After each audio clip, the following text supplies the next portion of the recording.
Prone shoulder flexion, PAILS, and rails. I like this setup because we can do it with a lot of different things. We don't actually need a lot of equipment to do it. I'm going to use some yoga blocks here, but you can use kettlebell, dumbbell, books, really anything that can elevate your hand will count here. So we're talking like groceries can work sometimes, like a milk jug can work.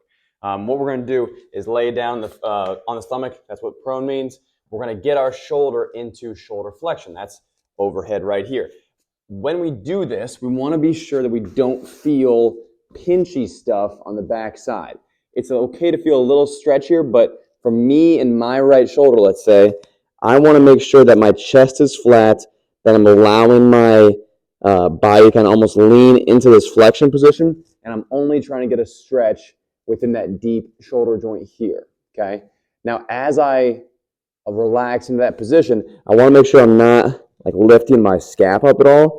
So I can get really high if I use both, but if I'm just using shoulder, for example, when we do that lift off, just shoulder is a little bit less, and that's what we're trying to train, not shoulder and scap together, just shoulder by itself. So hands gonna be flat. I'm gonna relax down here in this position, 2-minute stretch as always. PAILS is pushing down, so driving the hand down here, keeping the chest flat, and then rails is driving up, and this is where it really takes some concentration to not use scap.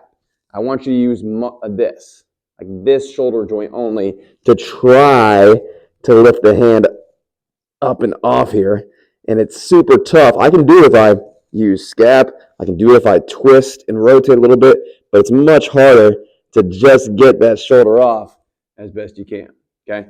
When you're going through, make sure there's no closing pinch, like we should feel contraction, but not pain. And then if this position is not able to happen, if I can't even go here without pain, we adjust the position. So let's say up here, not feeling good. Cool. Let's start down here.